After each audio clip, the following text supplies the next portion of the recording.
I don't know where you're listening from. Maybe you're serving tables right now, wiping down counters that have seen 1,000 stories, or perhaps you're sitting in your car after another long shift, wondering if anyone truly sees the person behind the uniform. It doesn't matter what time it is, but I promise, today's story will reach into the deepest corners of your heart and remind you that dignity can never be taken away, only temporarily forgotten.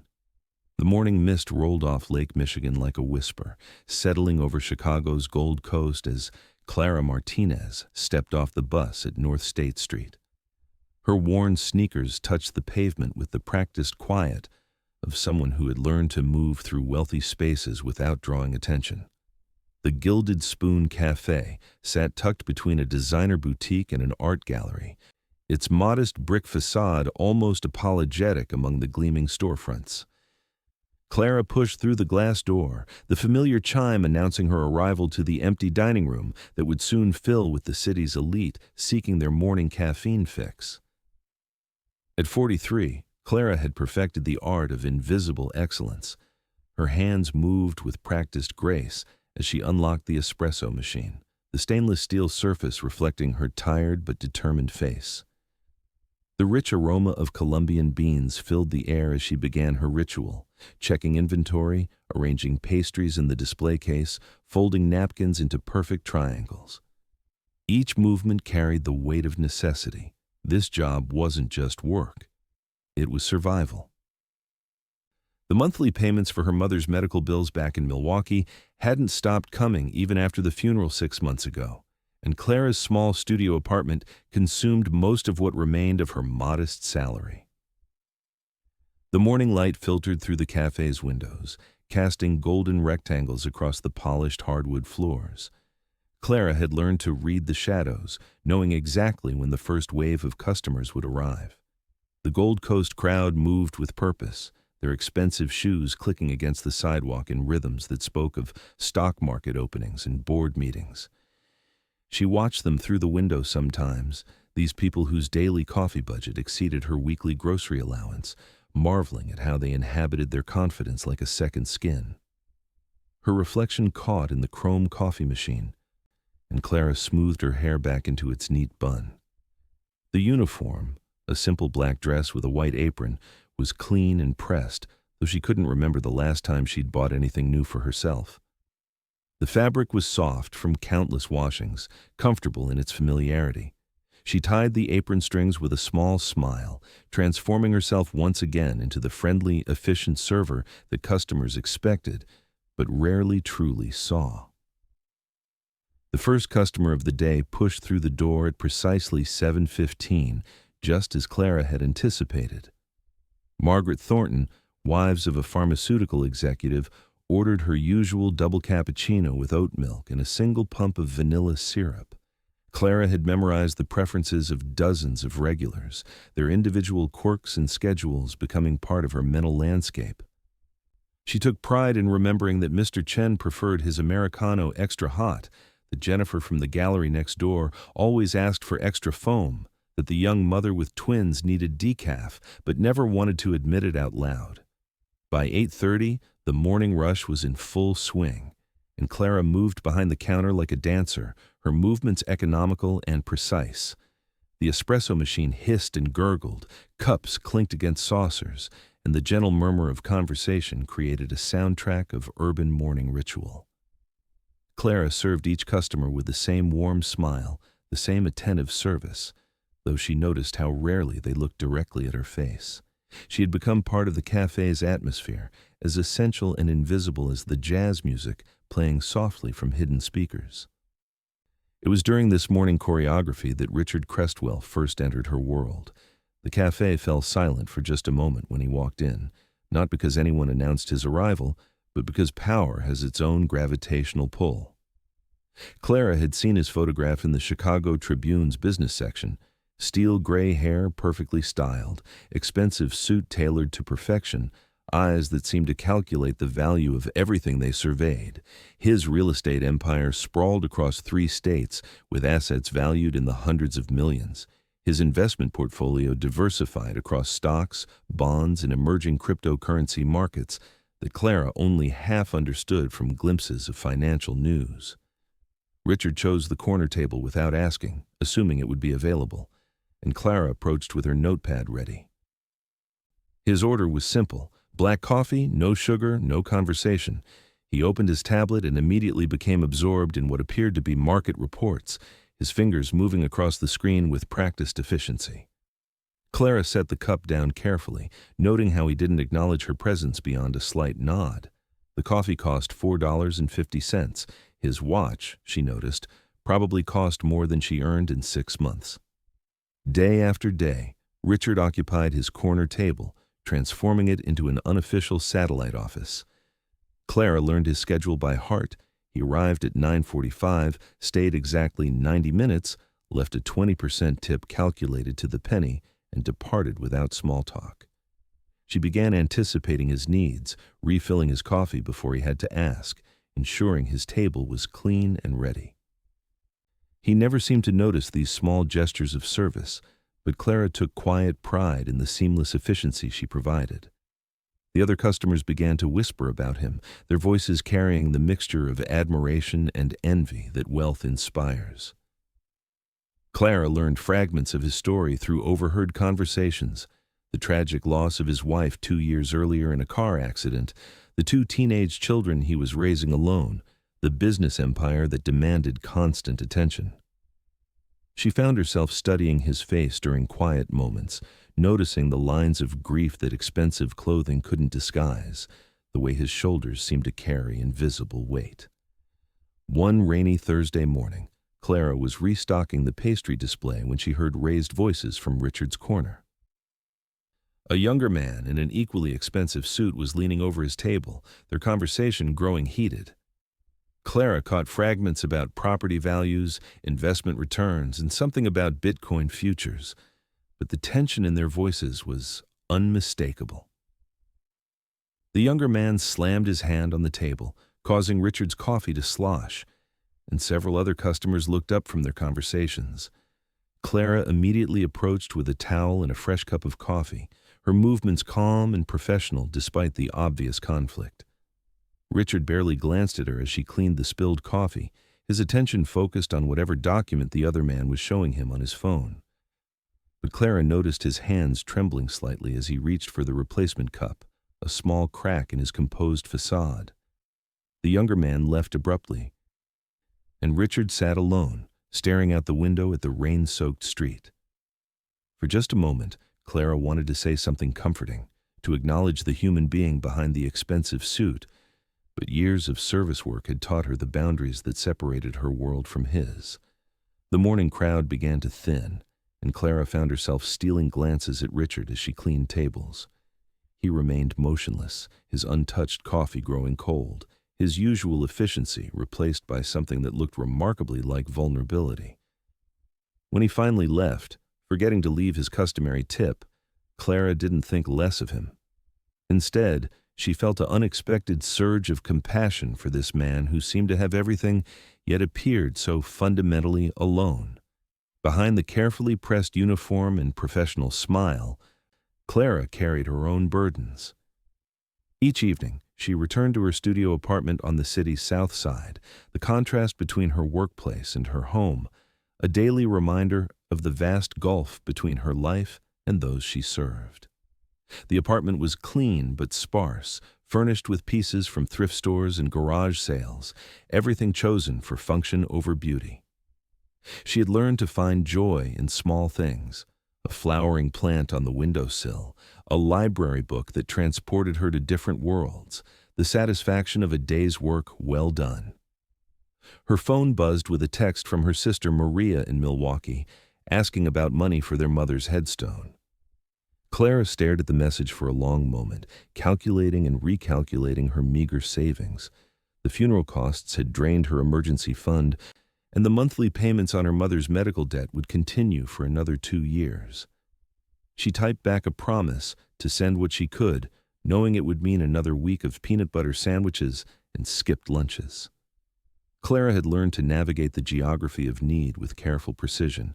She knew which grocery stores offered the best deals on day-old bread, which bus routes took longest but cost less, how to make a single bar of soap last a month. These skills weren't born of choice, but of necessity, each small economy a survival strategy in a city that seemed designed for people with far more resources than she possessed. Yet despite the constant financial pressure, Clara maintained a dignity that money couldn't buy or poverty couldn't steal. She held her head high as she walked through the Gold Coast streets, her posture straight and proud. She spoke to every customer with genuine warmth, treated each interaction as an opportunity to brighten someone's day, regardless of whether they noticed or reciprocated. This grace under pressure had been taught to her by her mother, a woman who had cleaned houses for wealthy families while never allowing their dismissive attitudes to diminish her sense of self-worth. The inequality surrounding Clara was impossible to ignore, but she had made peace with her circumstances in her own way. She didn't resent the customers who spent more on a single meal than she earned in a day. Instead, she chose to see them as complex human beings carrying their own invisible burdens. This perspective helped her navigate the daily humiliations of service work, the customers who snapped their fingers for attention, who left messes for her to clean, who discussed her as if she weren't present. One particularly busy Friday morning, Clara was balancing multiple orders when she overheard a conversation that stopped her in her tracks. Richard was speaking quietly on his phone, and her good ear caught fragments about scholarship funds and anonymous donations. He mentioned Jamie Rodriguez, a name Clara recognized immediately, a sweet 8-year-old boy who came to the cafe after school with his mother, Elena, who cleaned office buildings nearby. Clara had often slipped Jamie free cookies and helped him with homework at one of the corner tables, watching his face light up when he successfully sounded out difficult words. The realization hit Clara like a gentle wave. Richard Crestwell, the man who never seemed to notice the people serving him, had quietly funded a scholarship program that was changing children's lives. The contradictions of human nature revealed themselves in that moment, reminding Clara that people were far more complex than their public personas suggested. She felt a new layer of curiosity about this wealthy, seemingly cold man who performed acts of generosity without seeking recognition. As Clara processed this information, she began to see Richard differently. His daily routine at the corner table took on new meaning. Perhaps this quiet space away from his office allowed him to think about more than profit margins and investment strategies. She noticed small details she had missed before, the way he sometimes paused while reading, as if weighing moral implications rather than financial ones. The careful way he folded newspaper articles about education policy. The fact that his generous donations to various charities were frequently mentioned in the business section, though always described as anonymous, until reporter investigation revealed the source. The revelation added complexity to Clara's understanding of the relationships between social classes, wealth, and human decency. Richard's generosity existed alongside his apparent indifference to the people who served him directly, a paradox that Clara found both frustrating and oddly hopeful. If someone could care deeply about children they'd never met while overlooking the humanity of their daily service providers, perhaps there was room for growth, for connection, for the walls between their worlds to become more transparent. One autumn afternoon, as golden light streamed through the cafe windows, Clara witnessed a moment that would forever change the trajectory of her relationship with Richard Crestwell. A well-dressed woman in her 30s entered the cafe, her designer handbag and perfectly styled hair marking her as someone from Richard's social circle. Clara recognized her as Jennifer Walsh, a real estate agent who occasionally met clients at the cafe for informal consultations. Jennifer approached Richard's table with familiarity, sliding into the opposite chair without invitation. Their conversation quickly became animated, though they kept their voices low. Clara couldn't help overhearing fragments as she cleaned nearby tables, something about a property development deal that had fallen through, about investors pulling out at the last minute, about financial exposure that could affect Richard's entire portfolio. Jennifer's voice carried an edge of panic that seemed to cut through Richard's usual composed demeanor. Clara was wiping down the table adjacent to theirs when Jennifer said something that made Richard's face go pale. The words were barely audible, but Clara caught enough to understand that someone had been leaking sensitive information about Richard's business deals to competitors. The betrayal seemed to hit Richard like a physical blow, his carefully maintained composure cracking to reveal genuine shock and hurt. Clara instinctively stepped back, not wanting to intrude on such a private moment, but the damage was already done. Richard's eyes met Clara's, and for just a split second, she saw something raw and vulnerable in his expression. Then, as if realizing he had revealed too much of himself, his face hardened into a mask of cold fury.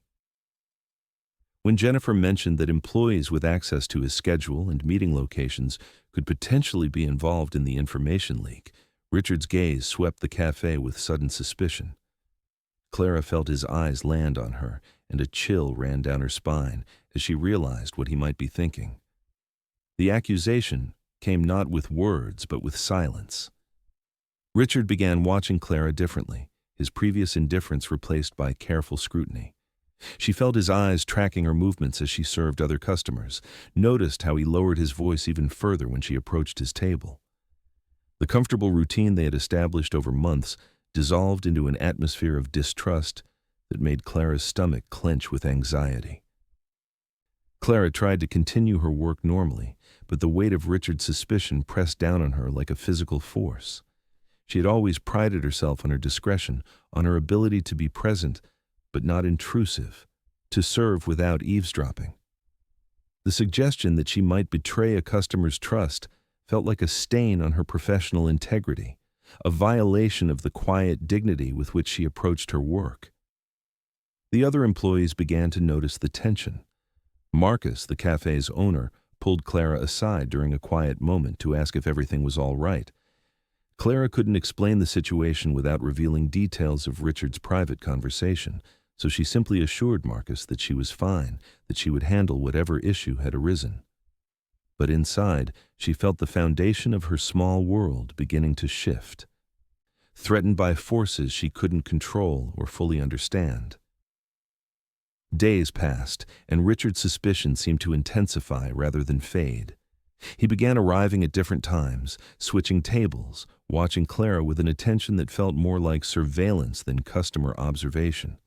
Other patrons started to notice the change dynamic, the way Richard's presence now created tension rather than the quiet professionalism that had previously characterized their interactions. Clara found herself second-guessing every movement, every conversation, every routine task that had once felt natural and automatic. The situation reached a breaking point on a Thursday morning when Richard received a phone call that clearly delivered devastating news. Clara was refilling the coffee station when she heard him speak in a voice tight with controlled rage about a competitor who had somehow obtained detailed information about an upcoming property acquisition. The deal, worth millions in potential profit, had been compromised by what Richard called inside information. When he ended the call, his eyes immediately found Clara across the cafe, and the accusation in his gaze was unmistakable. Clara felt her world tilt on its axis. The careful balance she had maintained between professional service and personal dignity suddenly seemed impossible to sustain. She realized that her very presence had become a source of suspicion, that every kindness she had shown, every small gesture of service, was now being reinterpreted through a lens of potential betrayal. The irony wasn't lost on her. A woman who had spent months being invisible to this man was now the focus of his intense, unwanted attention.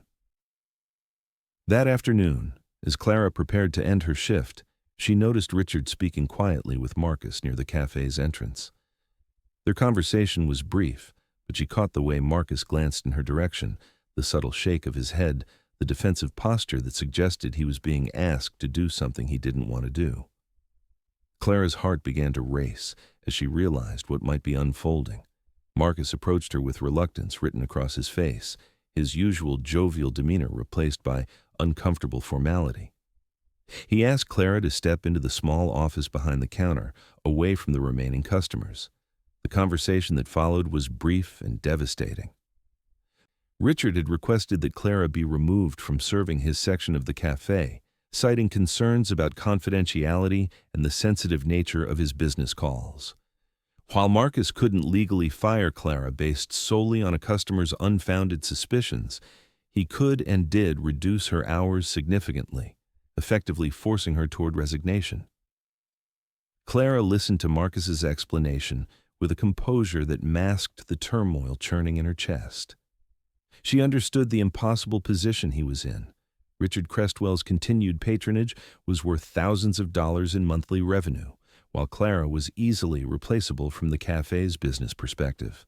The mathematics of the decision were clear, even if the human cost was invisible to everyone except Clara herself.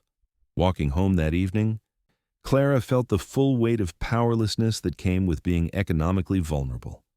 Her reduced hours would make it impossible to meet her monthly expenses, forcing her to look for additional work in a job market that offered few opportunities for women her age without college degrees. The scholarship money that Richard provided to children like Jamie seemed particularly cruel in this context. He could afford to be generous to strangers while destroying the livelihood of someone whose only crime was being in the wrong place at the wrong time. The next morning, Clara arrived at the cafe to find her schedule had been cut to just 2 days per week, both during slow periods when Richard never appeared. The message was clear without being explicitly stated. She was being pushed out gradually, in a way that avoided legal complications but achieved the desired result. Clara accepted the news with quiet dignity, though inside she felt something precious beginning to break. Marcus tried to soften the blow by explaining that business had been slow, that the cuts weren't personal, that he hoped to restore her full schedule soon. But Clara could see the guilt in his eyes, the knowledge that he was sacrificing her job security to appease a wealthy customer's unfounded paranoia. She appreciated that he was trying to preserve her dignity, even while undermining her livelihood, but the kindness felt hollow in the face of its practical consequences. As Clara gathered her things from her small locker, she reflected on the months she had spent perfecting her service to Richard Crestwell. Every cup of coffee she had brought him had been prepared with care, every interaction had been professional and discreet, every small gesture had been an expression of her commitment to doing her job well. The idea that this dedication was now being interpreted as potential treachery felt like a fundamental violation of the trust that should exist between service provider and customer. The other employees watched Clara's departure with a mixture of sympathy and relief. Sympathy for her obvious distress, relief that they weren't the ones being pushed out. Clara didn't blame them for their feelings. She understood that everyone was just trying to survive in an economy that offered little security for working-class people. The solidarity of shared struggle had limits when individual survival was at stake.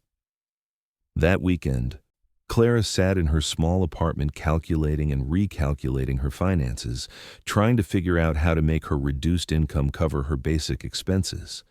The medical debt payments couldn't be postponed, her rent was due regardless of her work schedule, and she still needed money for food and transportation. The mathematics were unforgiving, pointing toward a future of deeper poverty and increasing desperation. Clara had weathered financial difficulties before, but this felt different because it wasn't caused by economic forces beyond anyone's control. It was the direct result of one man's decision to prioritize his comfort over her livelihood. The personal nature of the injustice made it harder to bear, harder to rationalize as simply bad luck or economic inequality. She had been individually targeted and individually destroyed by someone with the power to do so without consequences. Despite her anger and hurt, Clara found herself thinking about Richard Crestwell with something approaching pity. A man who could fund scholarships for children but couldn't extend basic human trust to someone who had served him faithfully for months was trapped in a prison of his own making. His wealth had insulated him from the need to see service workers as fully human, allowing him to make decisions about their lives without considering the impact of those decisions. Clara spent Sunday walking through Grant Park, watching families enjoy the autumn afternoon, trying to process the emotional weight of what had happened to her. She passed couples holding hands, children playing on playground equipment, elderly people feeding ducks near the lagoon, all of them existing in a world where their basic dignity wasn't subject to the whims of strangers with more money and power. The park was free, one of the few spaces in Chicago where wealth didn't determine access, and Clara found herself appreciating this small democracy of public space. She sat on a bench facing the lake, watching sailboats navigate the choppy waters, and tried to imagine a future that didn't center around the cafe job she was gradually losing. The possibilities seemed limited for a woman her age with her qualifications, but Clara had survived difficult transitions before. As the sun began to set over the lake, painting the sky in shades of orange and pink that no amount of money could purchase, Clara made a decision about how she would handle the remaining time at her job. She would continue to work with the same professionalism and dignity that had always characterized her service, regardless of how she was being treated. Her integrity wasn't dependent on Richard Crestwell's opinion of her character. It was something she carried within herself, immune to external judgment. The decision brought Clara a measure of peace, even as her practical situation remained dire. She would look for other employment while maintaining her current position for as long as possible, and she would do so without compromising the values that her mother had taught her about how to move through the world with grace under pressure. Clara's final weeks at the Gilded Spoon were marked by a strange sort of suspended animation. Her reduced schedule meant she rarely encountered Richard, but when their paths did cross, the atmosphere was thick with unspoken tension. He would glance up from his newspaper or phone with what seemed like guilty awareness, while Clara served him with the same quiet professionalism she had always maintained, though something had fundamentally changed in the space between them. The other regular customers began to notice Clara's reduced presence and asked Marcus about her absence. Mrs. Thornton inquired specifically about Clara's well-being, mentioning how much she appreciated Clara's consistent friendliness and attention to detail. Jennifer from the gallery next door asked if Clara was feeling well, noting that the morning service seemed less smooth without her usual efficiency.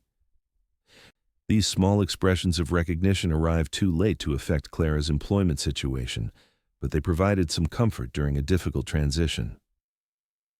Marcus approached Clara during one of her remaining shifts with obvious discomfort, explaining that he had decided to let her go entirely rather than continuing with the reduced schedule that wasn't working for anyone. He offered a small severance payment and a positive reference letter, both gestures that Clara appreciated, even as they felt inadequate compensation for months of dedicated service. The conversation was brief and awkward, with both of them understanding the economic realities that made her dismissal inevitable. Clara's last day at the cafe fell on a rainy Tuesday in November. She arrived early, as had always been her habit, and spent extra time ensuring that everything was perfect for the morning rush. She cleaned the espresso machine with particular care, arranged the pastry display with artistic precision, and folded napkins with the attention to detail that had become her signature. These small rituals felt like a farewell to a part of herself that had found meaning in service excellence. Richard appeared at his usual time, but instead of his corner table, he chose a seat near the window that offered a clear view of Clara's movements behind the counter. She felt his attention like a weight, but she continued her work without acknowledging his presence beyond the professional courtesy she extended to every customer. When he ordered his usual black coffee, Clara prepared it with the same care she had always taken, though she knew it would likely be the last time. As Clara placed the coffee cup on Richard's table, their eyes met for just a moment. She saw something in his expression that might have been regret, or perhaps just discomfort at being served by someone he had effectively destroyed professionally. Clara's own expression remained neutral, betraying none of the hurt or anger she carried inside. She had learned long ago that dignity sometimes required hiding one's true feelings from those with the power to use those feelings as weapons. The morning rush proceeded normally, but Clara found herself hyper-aware of every interaction, every small gesture of service that she had performed thousands of times before. She noticed details that had become invisible through repetition, the way steam rose from fresh coffee cups, the satisfaction of hearing the espresso machine's perfect pressure release, the small smile that crossed a customer's face when their order arrived exactly as expected. These sensory memories would stay with her long after she left this place. When Clara's shift ended, she cleaned out her small locker with quiet efficiency. Her few personal items fit easily into a small bag: a spare sweater, some pain relievers, a paperback book she read during breaks, and a photo of her mother that had watched over her during the most difficult days. The locker that had been her tiny piece of personal space in this professional environment now stood empty, ready for whoever would take her place. Marcus shook Clara's hand at the employee entrance, his discomfort obvious as he wished her well and promised to provide any references she might need. Clara thanked him sincerely, understanding that he had done what he felt was necessary to protect his business, even as that decision had devastating consequences for her personal situation. She harbored no ill will toward Marcus. Her anger was reserved for the man whose unfounded suspicions had set these events in motion. Walking away from the Gilded Spoon for the final time, Clara felt a complex mixture of loss and relief. She would miss the routine that had structured her days, the regular customers who had provided human connection, the satisfaction of a work well done. But she wouldn't miss the constant awareness of her precarious position, the knowledge that her livelihood depended on the whims of people who had never bothered to see her as fully human.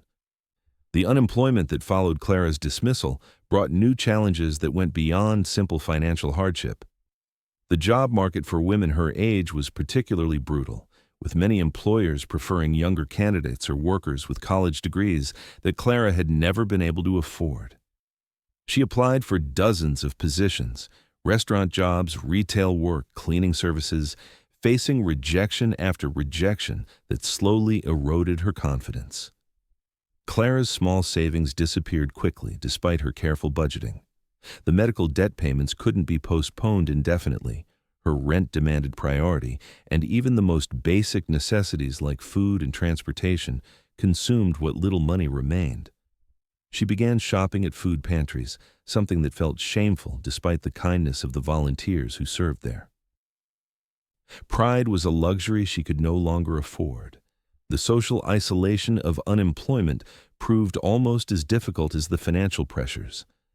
Clara's identity had been closely tied to her work, to the sense of purpose and human connection that came from serving others competently and cheerfully.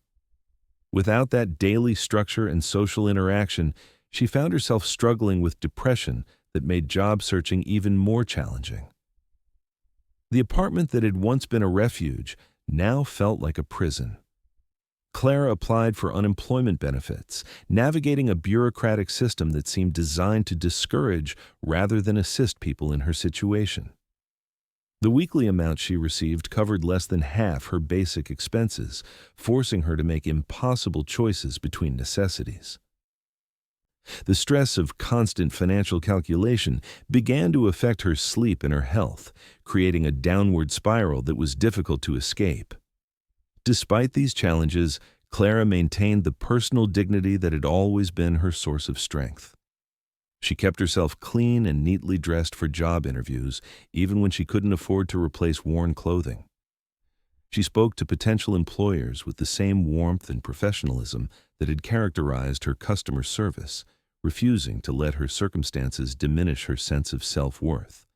Clara began to understand unemployment as a form of social invisibility that was even more complete than the invisibility she had experienced as a service worker.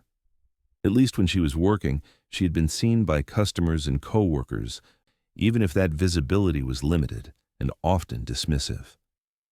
When unemployed, she seemed to disappear entirely from the social landscape, becoming one of the anonymous struggling masses that people with secure employment preferred not to think about too deeply. The winter months were particularly harsh, both financially and emotionally. Clara's apartment was poorly heated, and she couldn't afford to keep the thermostat at a comfortable level. She layered on sweaters and spent time at the public library, which offered both warmth and free internet access for job searching. The library became her second home, a place where she could maintain some semblance of routine and purpose while searching for new employment opportunities.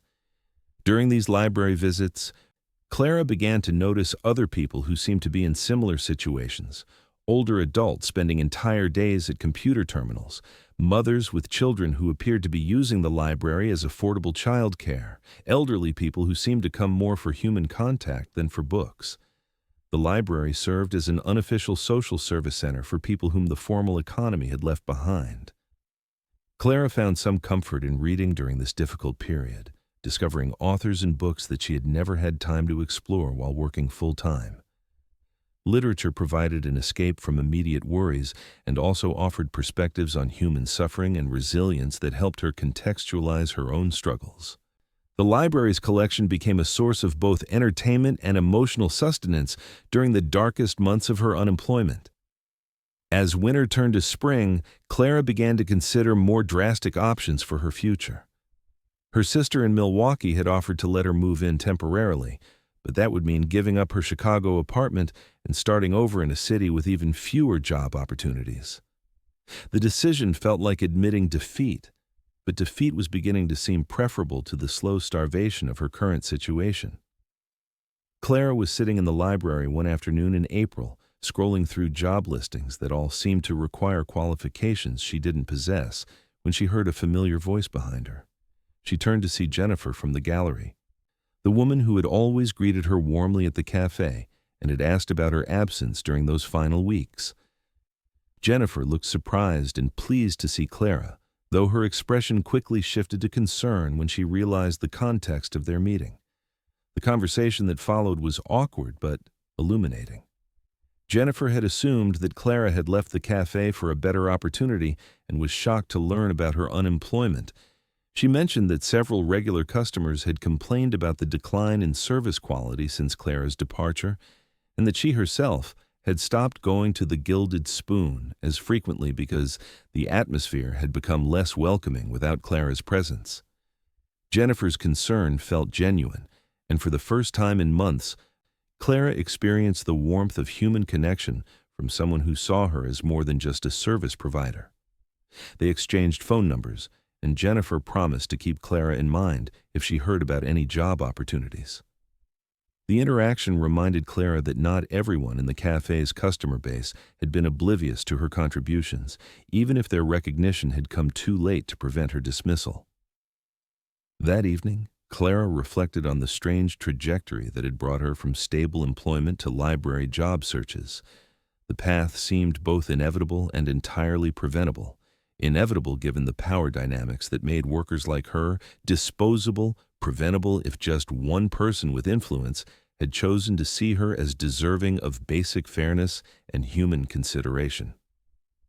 Clara realized that her anger toward Richard Crestwell had evolved into something more complex and perhaps more dangerous to her own well-being, a kind of resigned understanding of how people with wealth and power moved through the world without considering the human cost of their decisions.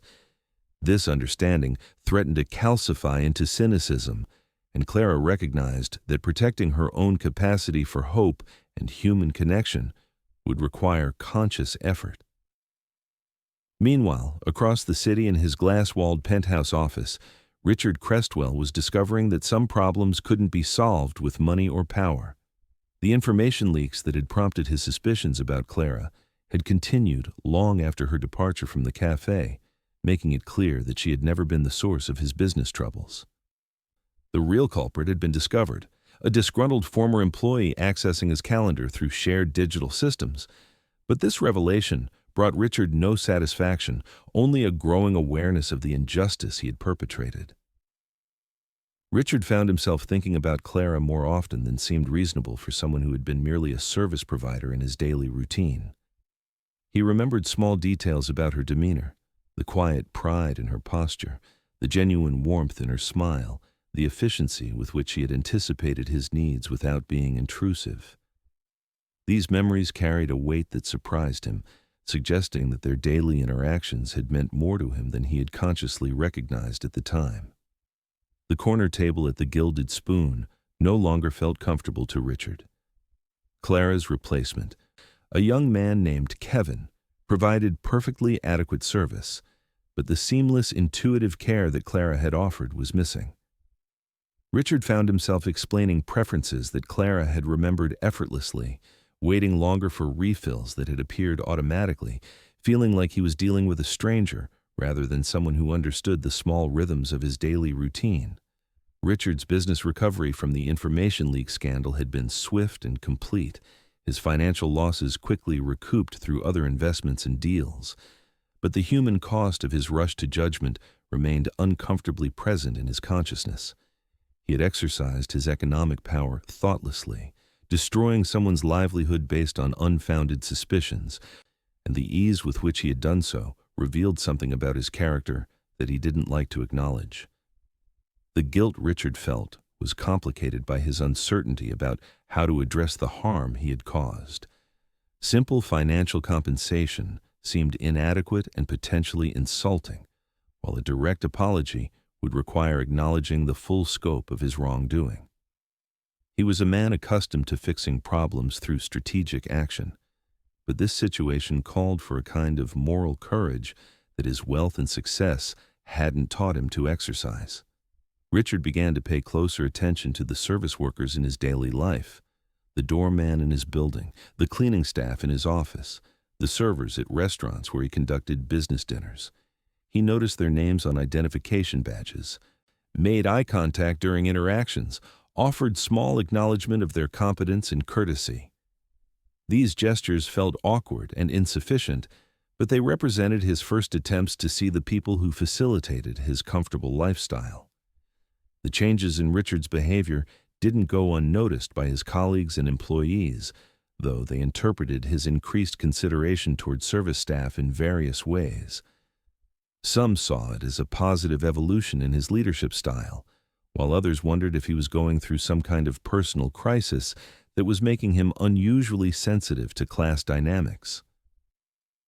Richard didn't try to explain his motivations, partly because he wasn't entirely sure he understood them himself. Richard's teenage children, Emily and Max, began to notice their father's unusual preoccupation with questions of fairness and worker treatment. At dinner conversations that had previously centered on their academic achievements and social activities, Richard now sometimes raised topics about economic inequality and the dignity of labor.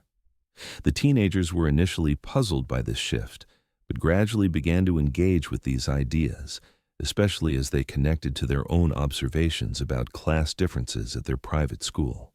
One evening in May, Emily asked her father directly about the changes she had observed in his behavior, particularly his increased generosity toward service workers and his obvious discomfort with any display of class privilege that seemed to demean others.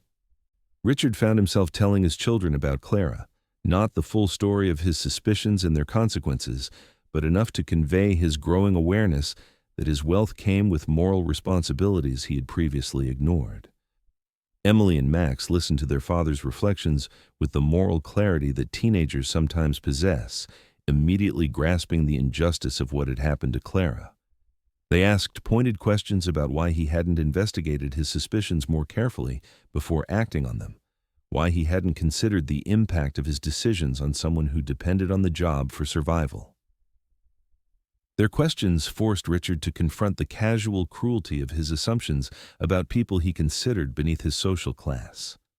The conversation with his children marked a turning point in Richard's understanding of the situation. He realized that his guilt over the Clara incident connected to larger patterns in how he had taught his children to navigate their privileged position in the world. If he wanted them to grow into adults who used their advantages responsibly, he needed to model the kind of moral courage that his own actions had so conspicuously lacked. Richard made a decision that surprised even himself. He would find Clara and attempt to make whatever amends were possible, not because he expected forgiveness, but because taking responsibility for his actions was necessary for his own moral development. The decision felt simultaneously too little and too late, but also like the only path forward that allowed him to maintain any sense of personal integrity. Finding Clara proved more challenging than Richard had anticipated. The cafe staff couldn't provide her contact information due to privacy policies, and his usual business networks had no connection to someone from her social class and economic circumstances. Richard realized that his wealth, which provided access to almost anything he wanted, was useless for locating someone who had been pushed to society's margins partly through his own actions. Richard hired a private investigator, a decision that felt both necessary and vaguely stalkerish. The investigator's report painted a picture of Clara's life after the cafe that made Richard's guilt considerably worse. She had struggled with extended unemployment, had exhausted her small savings, had been forced to rely on social services and food pantries to meet basic needs. The mathematical relationship between his casual exercise of power and her subsequent suffering was undeniably clear. The investigator provided Clara's address, but Richard hesitated for days before deciding how to approach her. A visit to her apartment seemed invasive, while a phone call felt inadequate for the seriousness of what he needed to say. He finally decided to write a letter, something that would allow him to express his remorse carefully, while giving Clara the option to ignore his outreach entirely if she preferred. Richard's letter was harder to write than any business correspondence he had ever composed. How do you apologize for assuming someone's guilt without evidence? How do you acknowledge the human cost of decisions made from positions of power? How do you request forgiveness while understanding that forgiveness might be neither possible nor deserved? Richard drafted and redrafted the letter dozens of times, trying to find words that were honest about his failures without sounding self-serving in their remorse. The final version of Richard's letter was brief and direct, an acknowledgement of his unfounded suspicions, an admission that his actions had caused her serious harm, and an offer to provide whatever assistance might help repair the damage he had caused. He didn't attempt to explain or excuse his behavior, focusing instead on taking full responsibility for decisions that had been his alone to make. Clara received Richard's letter on a Tuesday morning in June, delivered to the small efficiency apartment she had moved to after being unable to afford her previous rent. She recognized his name immediately, though she was surprised that he had bothered to track down her address. The letter itself surprised her even more. She had expected either legal threats or hollow corporate-style regrets, but instead found what seemed like a genuine expression of remorse and responsibility. Reading Richard's letter brought Clara a complex mixture of emotions. Part of her felt validated by his acknowledgement of wrongdoing, while another part remained angry about the months of suffering his actions had caused. The practical help he offered was tempting, given her continued financial struggles, but accepting assistance from the person who had created her problems in the first place felt uncomfortably like a form of dependency she wasn't sure she wanted to embrace. Clara took several days to consider how to respond to Richard's letter, if at all. She discussed the situation with her sister Maria during one of their weekly phone calls, trying to work through the emotional complexity of potentially reconciling with someone who had harmed her so significantly. Maria's perspective was practical. If Richard was genuinely sorry and his assistance could help Clara rebuild her life, then pride might be less important than survival. Clara finally decided to arrange a meeting with Richard, but on her own terms and in a public location where she would feel safe and in control. She suggested they meet at a small cafe in her neighborhood, a place that represented her world rather than his, where the power dynamics that had defined their previous relationship would be somewhat leveled. Richard agreed immediately to her terms, grateful that she was willing to see him at all. The meeting took place on a Saturday afternoon in late June at a modest cafe that bore no resemblance to the upscale Gilded Spoon where their previous relationship had unfolded. Clara arrived first, choosing a table near the window where she could observe Richard's approach. She had dressed carefully for the meeting, not in work clothes or unemployment casualness, but in a simple dress that reflected her dignity while acknowledging her changed circumstances. Richard entered the cafe exactly on time, looking around uncertainly until Clara caught his attention with a small wave. He appeared different outside his usual context, less commanding, more human-scaled, obviously uncomfortable in surroundings that weren't designed for people of his social class. Clara found some satisfaction in seeing him navigate an environment where he was the one who seemed out of place. The conversation began awkwardly, with Richard repeating the apologies from his letter while Clara listened without immediately responding. She had decided in advance to let him speak first, to see what he would say when faced with the actual human being whose life he had disrupted. Richard's discomfort was obvious, but his remorse seemed genuine, lacking the calculated quality that Clara had learned to recognize in wealthy customers who were used to buying their way out of uncomfortable situations. Clara finally spoke, her voice calm but firm as she described the practical consequences of Richard's accusations, the job loss, the financial hardship, the months of unemployment and housing insecurity that had followed his rush to judgment. She didn't raise her voice or express anger directly, but the factual recitation of her suffering had more impact than any emotional outburst could have achieved. Richard listened without interrupting, his face growing pale as he understood the full scope of what his unfounded suspicions had cost her.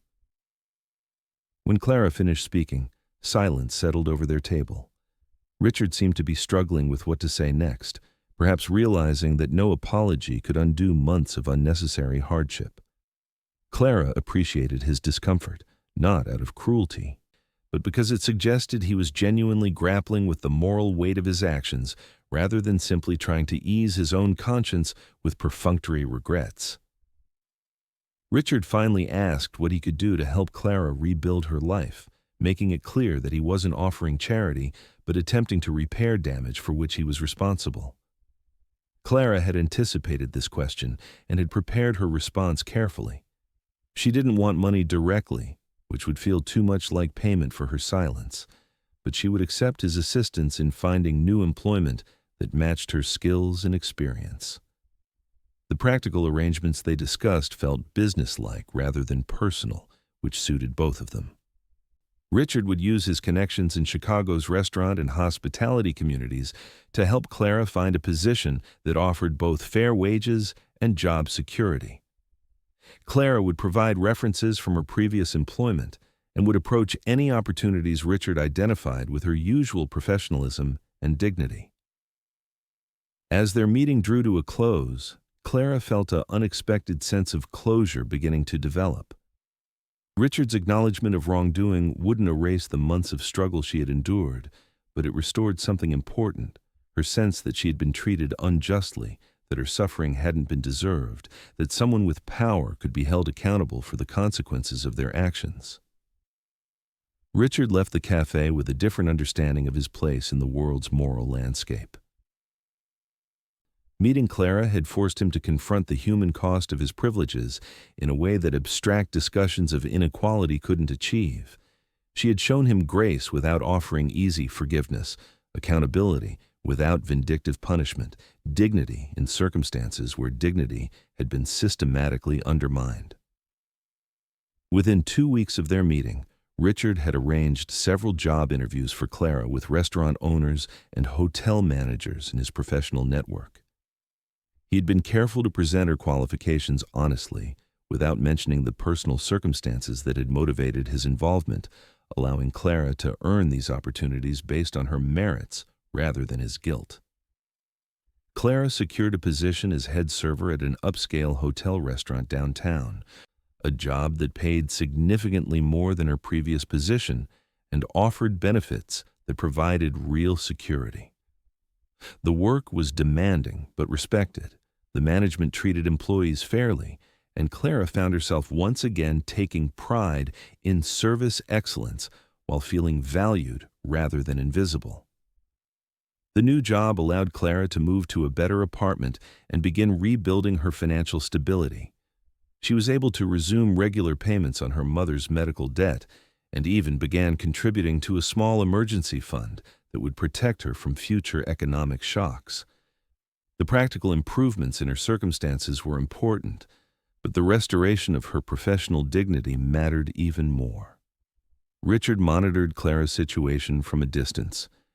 not because he expected gratitude, but because he needed to know that his efforts at reparation were actually helping rather than creating new forms of uncomfortable dependency.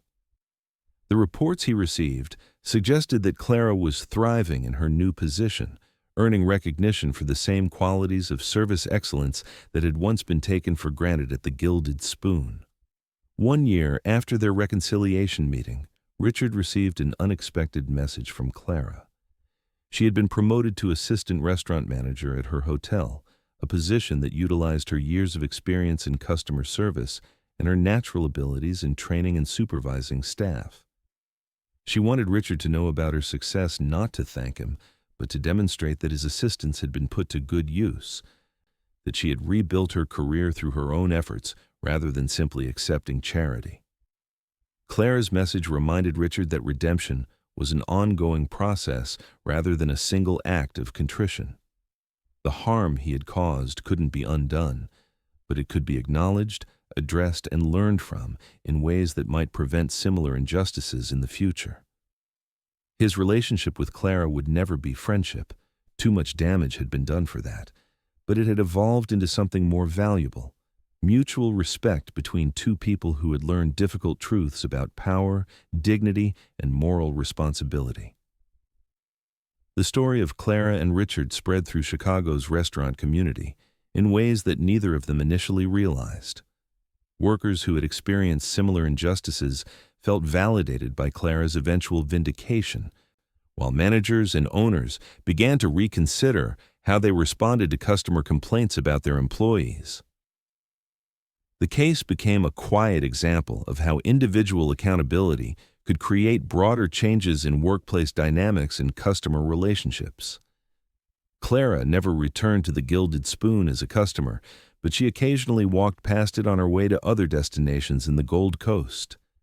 The cafe looked the same from the outside, but she knew that her absence had changed something essential about its atmosphere. Several of her former regular customers had mentioned missing her when they encountered her at her new job, confirming her sense that good service created relationships that mattered beyond simple economic transactions. Richard still frequented the Gilded Spoon occasionally, but the corner table no longer held the same appeal.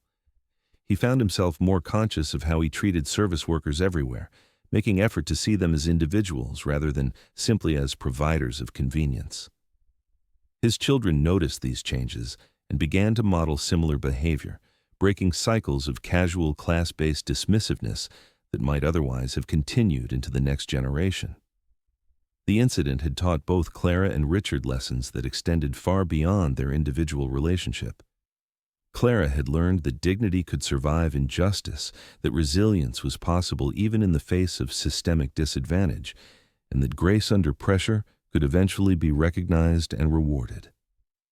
Richard had learned that wealth and power created moral obligations, that assumptions based on class prejudice could cause real harm, and that taking responsibility for mistakes required ongoing effort rather than simple apology. 3 years after their initial reconciliation, Clara found herself in an unexpected position of influence within Chicago's hospitality industry. Her reputation for both excellent service and fair treatment of employees had grown, leading to consulting opportunities with restaurant chains looking to improve their customer service culture. She discovered that her years of experience being invisible had given her unique insight into the dynamics between service providers and customers, knowledge that proved valuable for businesses seeking to create more respectful and effective service environments. Clara's consulting work allowed her to address systemic issues that went beyond individual cases of mistreatment. She developed training programs that helped both employees and management understand the mutual respect necessary for quality service relationships. Her programs emphasized that excellent customer service required seeing workers as whole human beings rather than interchangeable service providers, a lesson that had been learned through her own painful experience. The success of Clara's consulting business provided financial security she had never previously experienced. For the first time in her adult life, she didn't have to worry about meeting basic expenses or calculate every small purchase. The freedom from constant financial anxiety allowed Clara to make choices based on what interested her rather than simply what was necessary for survival. She began taking evening classes at a community college, pursuing education that had been impossible when she was working multiple jobs just to pay rent. Clara's educational pursuits weren't aimed at abandoning service work, but at understanding it more deeply. She studied business management, psychology, and sociology, seeking academic frameworks for the practical knowledge she had gained through years of observation and experience. Her professors were initially surprised by the sophistication of her insights about workplace dynamics and human behavior, not realizing that her understanding came from years of careful attention to social patterns that most people take for granted. The combination of practical experience and academic study gave Clara a unique perspective on issues of economic inequality and workplace dignity. She began speaking at industry conferences and writing articles about service work that challenged common assumptions about the skills and intelligence required for customer service excellence. Her voice in these forums carried authority because she spoke from lived experience rather than theoretical knowledge. Richard, meanwhile, had undergone his own process of deeper reflection about the responsibilities that came with wealth and influence. His initial guilt over the Clara incident had evolved into a more comprehensive examination of how his business practices and personal choices affected other people. He began requiring his companies to implement policies that protected workers from arbitrary dismissal and provided pathways for addressing workplace conflicts fairly. Richard's business associates noticed the changes in his approach to employee relations and corporate responsibility. Some viewed these modifications skeptically, wondering whether his new emphasis on worker dignity would affect profitability. But Richard discovered that treating employees with respect and providing job security actually improved productivity and reduced turnover costs. The moral choices that had initially felt like business sacrifices proved to be sound economic strategies as well. The impact of Richard's changed perspective extended to his philanthropic activities. While he continued funding educational scholarships, he also began supporting organizations that advocated for workers' rights and provided assistance to people experiencing employment discrimination. His donations to these causes weren't motivated by public recognition. He preferred to give anonymously, but by his growing understanding that individual acts of charity couldn't address systemic problems without broader institutional change. Richard's children, Emily and Max, had grown into young adults who carried forward the lessons about dignity and responsibility that their father's experience with Clara had taught him. Both chose career paths that involved working with people from different economic backgrounds, Emily in social work, Max in public education, approaching their professional lives with awareness of how power dynamics affected human relationships. 4 years after Clara's dismissal from the Gilded Spoon, she received an honor that would have seemed impossible during her months of unemployment.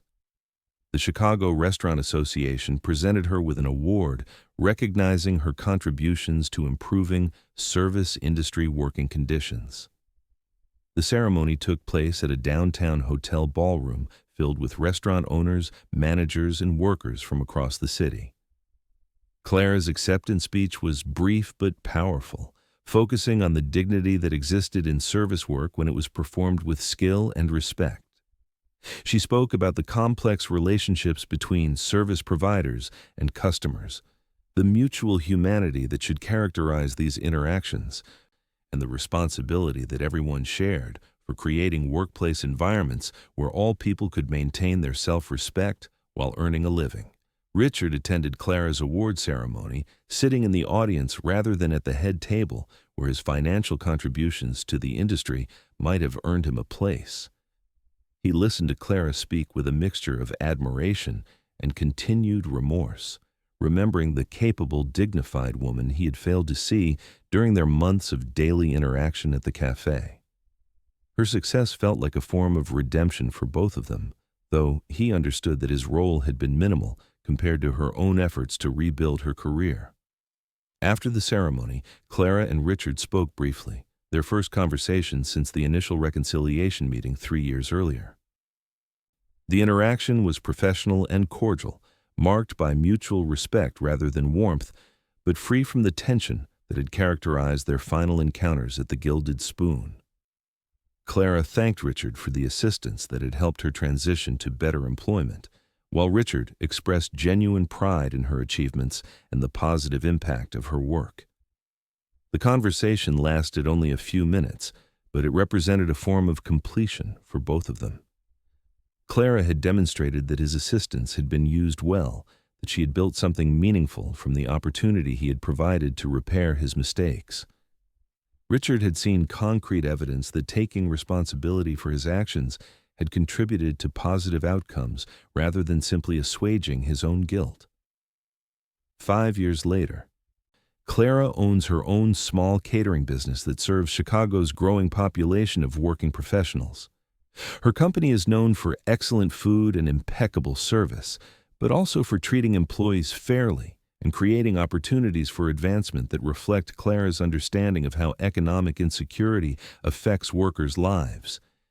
She has become successful on her own terms, building something larger than herself while maintaining the values that sustained her through her most difficult period. Clara's business employs 15 people, many of whom come from backgrounds similar to her own. Single mothers, immigrants, people without college degrees who possess the intelligence and work ethic to succeed if given fair opportunities.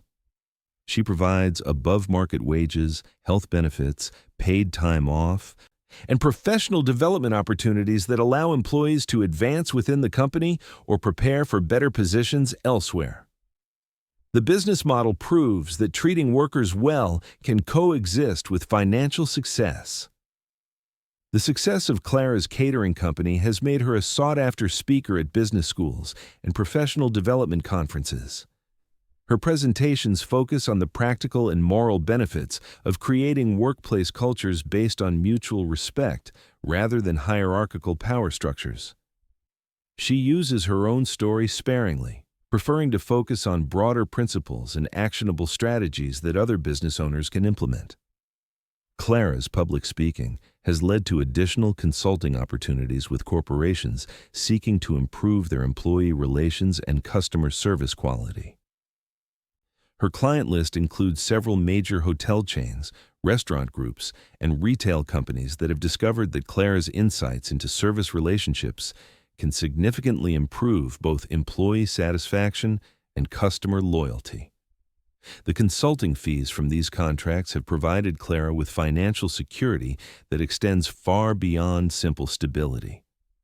Richard serves on the board of several organizations that promote economic opportunity and worker rights, contributions that reflect his growing awareness of how class privilege creates both advantages and moral responsibilities. He isn't trying to absolve himself of past mistakes through charitable work, but rather to use his resources in ways that might prevent other workers from experiencing the injustices that Clara endured. His board service is hands-on rather than simply financial, involving him in policy discussions and organizational strategy in ways that deepen his understanding of systemic inequality. The relationship between Clara and Richard has evolved into something that neither friendship nor mere professional acquaintance adequately describes. They see each other occasionally at industry events or board meetings of organizations focused on workplace fairness. Their interactions are cordial and respectful, marked by an understanding of shared history that neither needs to discuss explicitly. Each recognizes in the other someone who has learned important lessons about dignity, responsibility, and the possibility of positive change. Clara often reflects on the strange trajectory that brought her from the invisible service worker at the Gilded Spoon to influential advocate for hospitality industry reform. The transformation wasn't simply the result of Richard's assistance. It required her own determination, intelligence, and refusal to let injustice define her sense of possibility. But she acknowledges that his willingness to take responsibility for his mistakes created opportunities that might not otherwise have existed. The injustice Clara experienced has become a source of strength rather than simply a painful memory. Her understanding of what it feels like to be dismissed, suspected, and economically vulnerable gives her credibility when speaking about workplace dignity that academic theories or management training cannot provide. The months of unemployment and financial struggle that once felt like pure loss have become foundational experiences that inform her current work. Clara's story has been chronicled in several business publications and workplace fairness reports, usually focusing on her rise from service worker to business owner, rather than the specific circumstances that triggered her career change. She cooperates with these profiles selectively, wanting to highlight issues of worker dignity without sensationalizing her personal experience or allowing media coverage to oversimplify complex issues about class and economic justice. When journalists do ask Clara about the incident at the Gilded Spoon, she speaks about it in terms that emphasize systemic problems rather than individual villains. She describes Richard's unfounded suspicions as an example of how class privilege can blind people to the humanity of service workers, while also acknowledging his subsequent efforts to address the harm he caused. Her analysis focuses on structural issues that make workers vulnerable rather than personal grievances. Richard's own perspective on the incident has continued to evolve over the years. He sees his rush to judgment about Clara as a crucial learning experience that revealed moral blind spots he hadn't previously recognized. The incident taught him that good intentions and charitable giving couldn't substitute for treating individual people with basic fairness and respect. The lesson has influenced not only his business practices, but his approach to parenting and community involvement. The changes in Richard's worldview have affected his children's understanding of their own privileges and responsibilities. Emily and Max grew up watching their father confront his mistakes and work to address their consequences, learning that moral development is an ongoing process rather than a fixed state of being. Both have chosen career paths that involve service to others, approaching their work with awareness of how power dynamics affect human relationships. Richard occasionally visits the Gilded Spoon, though the corner table no longer holds the same significance for him. The cafe serves as a reminder of how easily power can be misused and how much damage can result from unfounded assumptions about people who occupy different social positions. The current service staff provides competent, professional assistance, but Richard recognizes that he now notices and appreciates qualities in their work that he had taken for granted during Clara's tenure. The story of Clara and Richard has become part of Chicago's restaurant industry folklore, though often in versions that emphasize individual redemption rather than systemic problems. Workers who have experienced similar injustices find validation in Clara's eventual success, while managers and owners are reminded that their treatment of employees has consequences that extend beyond immediate workplace dynamics. The case has become a reference point for discussions about customer complaints, employee rights, and the responsibilities that come with economic power. Clara's catering business continues to grow, but she maintains limits on its expansion that reflect her commitment to treating employees well rather than simply maximizing profit. She could grow faster by cutting labor costs or reducing benefits, but chooses instead to build sustainable success based on mutual respect and shared prosperity. The business model serves as a practical demonstration that ethical treatment of workers can coexist with financial success. The relationship between Clara and Richard demonstrates that individual relationships can change, that people can learn from their failures, and that dignity can survive even the most unfair circumstances. Their story isn't a simple tale of redemption or forgiveness, but rather a complex example of how accountability, respect, and moral growth remain possible even across significant differences in power and privilege. Clara's current success doesn't erase the months of struggle she endured because of Richard's unfounded suspicions, but it demonstrates that resilience and dignity can ultimately triumph over injustice. Her work in advocating for service industry workers continues to have impact beyond her individual experience, creating positive change for people facing similar challenges in workplaces throughout Chicago and beyond. Richard's efforts to address the harm he caused and prevent similar injustices through his business practices and charitable work represent genuine accountability rather than simple guilt-driven charity. His willingness to examine his own privileges and their consequences has created positive changes that extend beyond his relationship with Clara to affect the lives of many other workers who benefit from his modified approach to corporate responsibility. The ongoing impact of Clara and Richard's story demonstrates that individual actions matter in creating broader social change. Clara's refusal to let injustice destroy her sense of possibility, and Richard's willingness to confront his mistakes and learn from them have contributed to positive developments in workplace culture that extend far beyond their personal relationship. Today, when Clara walks through Chicago's Gold Coast, she sees the same expensive storefronts and well-dressed pedestrians that formed the backdrop of her daily commute to the Gilded Spoon. But her perspective on these surroundings has changed completely. She no longer moves through this space as someone seeking to remain invisible, but as a successful business owner whose presence is welcomed and whose opinions are valued. The transformation represents more than individual success. It demonstrates that social mobility remains possible, that dignity can survive systematic dismissal, and that people who have experienced injustice can channel their understanding into positive change for others. Clara's story offers hope to service workers who feel invisible and inspiration to people in positions of power who might not recognize the impact of their assumptions and actions. And you, have you ever served someone who never really saw you as a person? Have you ever been blamed for problems you didn't create, dismissed by people who had the power to change your life with a single decision? Have you watched someone with money and influence make assumptions about your character based on nothing more than your economic circumstances? Tell me your story in the comments below, because your experience matters, your dignity matters, and your resilience in the face of injustice deserves to be recognized and honored.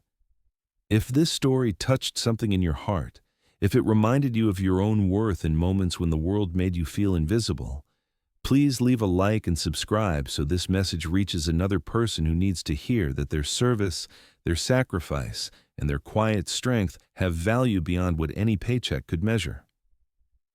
Click the link on the left to hear more stories of ordinary people finding extraordinary dignity in the most difficult circumstances. Thank you for walking this emotional journey with us, for seeing Clara's story as a reflection of the everyday heroism that exists in cafes, restaurants, and service counters across this country. Your work matters, your dignity matters, you matter. See you in our next story.